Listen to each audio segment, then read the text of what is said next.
Un monde, dirais-je, qui n'est ni celui de l'intelligible pur, ni celui des concepts de l'entendement, ni bien entendu celui de l'expérience sensible, mais surtout ni celui de l'imaginaire, au sens où l'on entend couramment ce mot de nos jours, non sans de l'irréel, comme le malade imaginaire. Non, c'est un entre-deux, un intermonde. Et c'est à ce moment-là que le dictionnaire latin est venu à mon secours pour forger ce mot imaginal. En latin, nous avons le mundus imaginalis, le monde imaginal, qui correspondrait d'ailleurs au grec, non pas eidolon, mais plutôt icône. Je crois que chez les néo-platoniciens, comme chez les gnostiques, nous trouvons l'emploi du mot icône dans un sens fort proche de celui dans lequel j'emploie le monde imaginal. Vous voyez, dans ce sens-là, le monde imaginal n'est ni le monde des fantasmes, ni le monde des idoles, c'est le monde des icônes. Mais dans un sens où c'est tout le cosmos, visible et invisible, qui devient une immense iconostase. Rappelons-nous que la philosophie occidentale, peut-être serait-il plus exact de dire la philosophie officielle, entraînée dans le sillage des sciences positives, n'admet que deux sources du connaître. Il y a la perception sensible, fournissant les données que l'on appelle empiriques, et il y a les concepts de l'entendement, le monde des lois qui régissent ces données empiriques. Bien entendu, la phénoménologie a modifié considérablement cette gnoséologie simplificatrice. Moi-même, je me donne comme phénoménologue et je dois beaucoup à la phénoménologie sans me rattacher à une école déterminée. Mais il reste qu'entre les perceptions sensibles et les intuitions ou les catégories de l'intellect, la place était restée vide. Ce qui aurait dû prendre place entre les unes et les autres, et qui occupait cette place médiane, à savoir l'imagination active, fut laissé aux poètes. Que cette imagination active dans l'homme, je devrais même, en référant au terme technique de l'intelligence agente, aussi bien dans la cosmologie, dans l'anthropologie que dans l'épistémologie de nos philosophes traditionnels, il serait nécessaire de parler d'une imagination agente. Mais c'est la fonction dévolue à ce que nous appellerons tout à l'heure l'âme du monde. Eh bien, que cette imagination active ait sa fonction norétique ou cognitive propre, c'est-à-dire qu'elle nous donne accès à une région, à une réalité de l'être qui sans elle nous reste fermée et interdite, eh bien c'est ce qu'une philosophie scientifique, rationnelle et raisonnable ne pouvait pas envisager. Il était entendu pour elle que l'imagination ne secrète que de l'imaginaire, c'est-à-dire de l'irréel, du mythique, du merveilleux, de la fiction, quand ce n'est pas de l'hallucination. Alors, à ce compte, il ne reste aucun espoir de retrouver la réalité sui generis d'un monde suprasensible, qui n'est ni le monde empirique des sens, ni le monde abstrait de l'intellect. Aussi m'était-il apparu depuis longtemps radicalement impossible de retrouver la réalité actuelle. Et quand je dis réalité actuelle, je veux dire réalité en acte, propre au monde de l'ange. Réalité inscrite dans l'être même, non point un mythe dépendant d'infrastructures socio-politiques ou socio-économiques. Impossible de pénétrer comme on pénètre dans un monde réel. Par exemple, et cela s'imposait à moi au premier lieu, dans l'univers de l'angélologie zoroastrienne de l'ancienne Perse. Toute la première partie de mon livre, Terre céleste, lui est consacrée. J'en dirais autant d'ailleurs à propos des angélophanies de la Bible, de la grande figure de l'ange de la face, n'est-ce pas? La clé de ce monde, comme monde réel, qui n'est ni le monde sensible, ni le monde abstrait des concepts, je l'ai cherché longtemps, je veux dire déjà, comme jeune philosophe. Et c'est en Iran même que je devais la trouver, aux deux âges du monde spirituel iranien, pré-islamique et islamisé, et c'est à quoi répondent les deux parties de mon livre. Ce qui caractérise la position de ceux qui sont appelés les Ishraqiyun, ce sont des platoniciens de Perse, de la lignée spirituelle de Sohravardi, au XIIe siècle, c'est un schéma des mondes qui contraste radicalement avec le dualisme que je viens de rappeler. Un contraste qui est dû essentiellement au fait que leur gnoséologie, étrangère à ce dualisme, fait place, comme à la puissance médiatrice nécessaire, à la puissance imaginative, à cette imagination agente qui est imaginatrice. Elle est une faculté cognitive de plein droit. Sa fonction médiatrice est de nous faire connaître la région interdite, cette région dont la disparition même entraîne une catastrophe de l'esprit, dont nous n'avons pas encore mesuré toutes les conséquences. Elle est essentiellement puissance médiane et médiatrice, de même que l'univers auquel elle est ordonnée et auquel elle donne accès est un univers médian et médiateur, un intermonde entre le sensible et l'intelligible. Un intermonde sans lequel l'articulation entre le sensible et l'intelligible est définitivement et désespérément bloquée. Alors nous sommes envahis par tous les pseudo-dilemmes qui s'agitent dans l'ombre. L'issue l'oriente est éclose. L'imagination active, donc l'imagination agente, n'est nullement ici un outil à sécréter de l'imaginaire, de l'irréel, du mythique, de la fiction. Et c'est pourquoi il me fallait absolument trouver un terme qui différencia radicalement de l'imaginaire l'intermonde de l'imagination tel qu'il se présente à nos métaphysiciens iraniens. Et c'est là que la langue latine est venue à mon secours. L'expression mundus imaginalis, monde imaginal, est vraiment l'équivalent littéral de l'arabe alamul methal, terme clé sur lequel j'ai hésité longtemps, et notamment lors de la première édition de ce livre. Mais c'est qu'un monde ne peut surgir à l'être et au connaître tant qu'il n'a pas été nommé et dénommé. Ce terme clé, mundus imaginalis, commande tout le réseau des notions s'ordonnant au niveau précis de l'être et du connaître qu'il connote.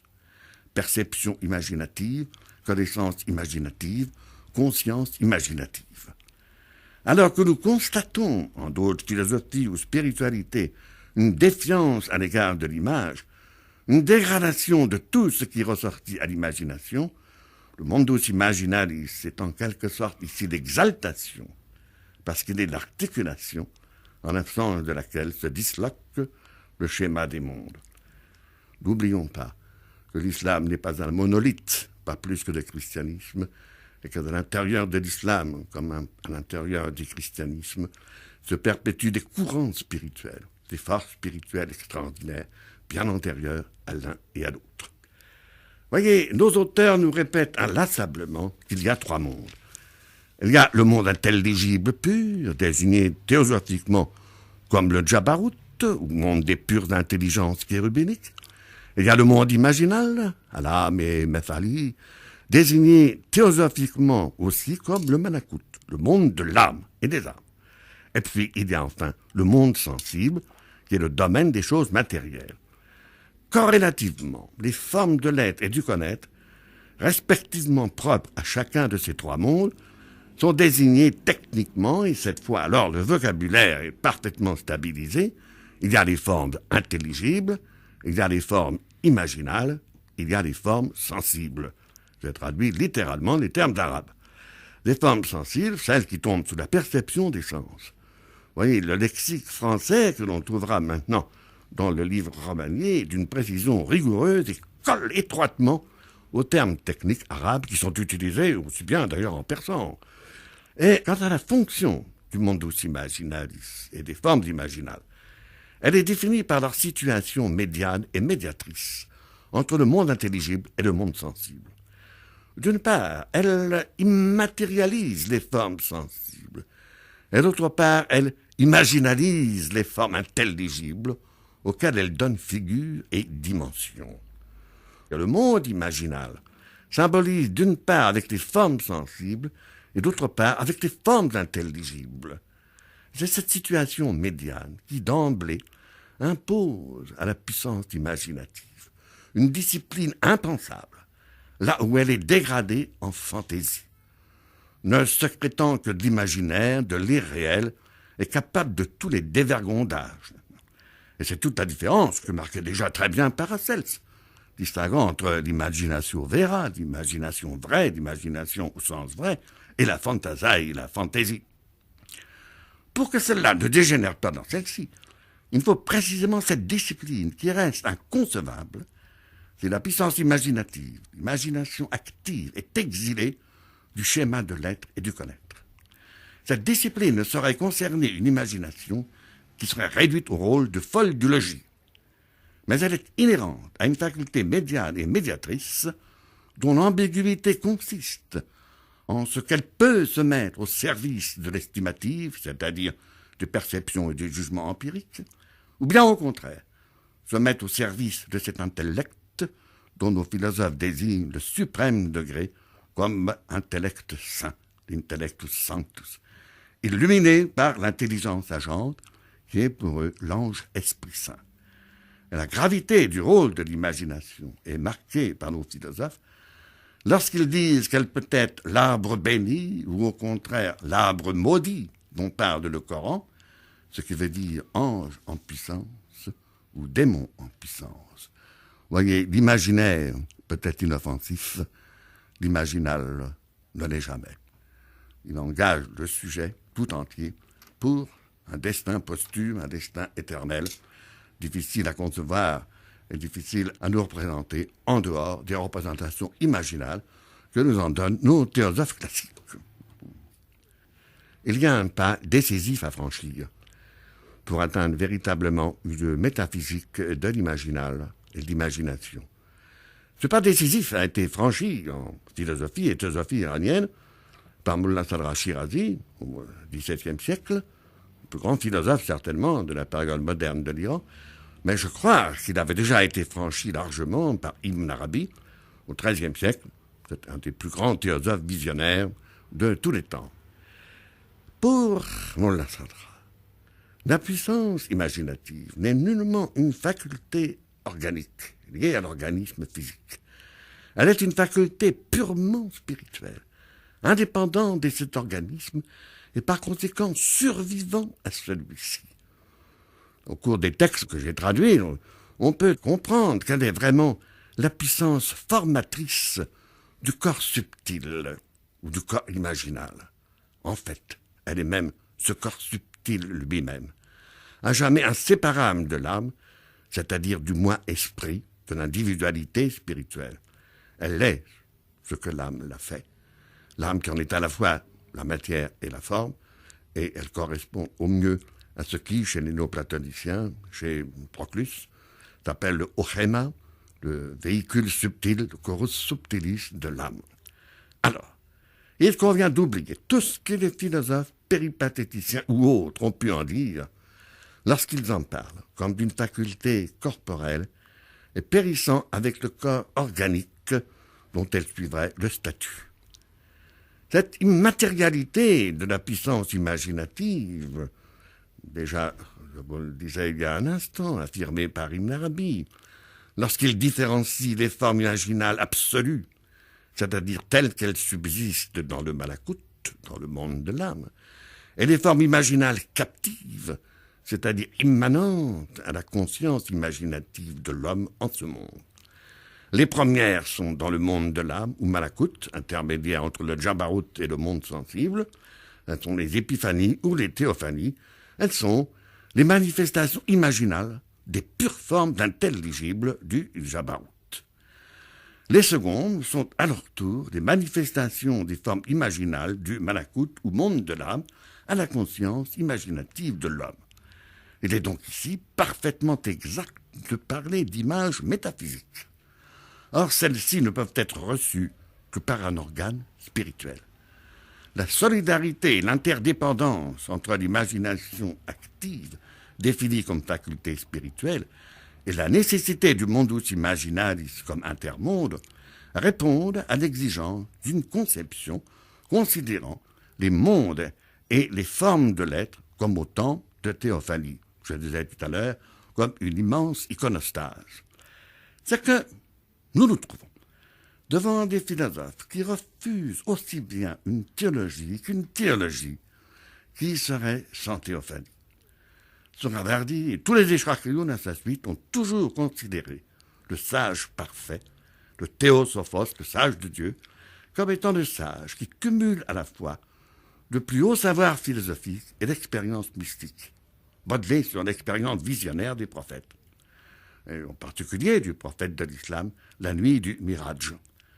Or, l'organe des visions, de quelque degré qu'elle soit, chez les philosophes comme chez les prophètes, ce ne sont ni l'intellect, ni les yeux de chair, mais les yeux de feu de cette imagination vert dont le buisson ardent est pour Sohrawardi la typification.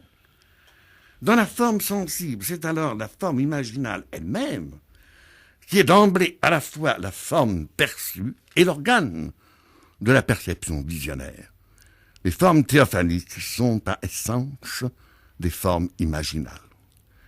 C'est dire que le mundus imaginalis est le lieu, par conséquent, le monde où ont lieu et leur lieu, non seulement les visions des prophètes, les visions des mystiques, les événements visionnaires que traverse chaque être humain lors de sa sortie de ce monde, les événements de la résurrection mineure, de la résurrection majeure, mais aussi les gestes des épopées héroïques et des épopées mystiques, les actes symboliques de tous les rituels d'initiation, les liturgies en général avec leurs symboles, la composition du lieu dans diverses méthodes d'oraison, les filiations spirituelles dont l'authenticité n'est pas du ressort de la documentation des archives, pensons aux traditions templières, qui ne sont ni de l'histoire, ni du roman, ni du mythe, c'est autre chose. Et pensons aussi, mais tout le processus ésotérique de l'opération alchimique se passe aussi dans le monde imaginal. Cette opération à propos duquel le premier imam des chiites a pu dire l'alchimie est la sœur de la prophétie. Finalement aussi, des biographies d'archanges sont paraissantes de l'histoire imaginale. Tout ce qui s'y passe, en fait, s'y passe dans le Malakout. Bref, vous voyez, je crois une grande partie de ce que vous avez recueilli au fur et à mesure de votre ascension dans votre atlas du monde imaginal. Eh bien, priver tout cela de son lieu propre, qu'est le mundus imaginalis, et de son organe de perception propre, qu'est l'imagination active, rien dans ce cas-là, rien de tout cela n'a plus de lieu, et par conséquent n'a plus lieu.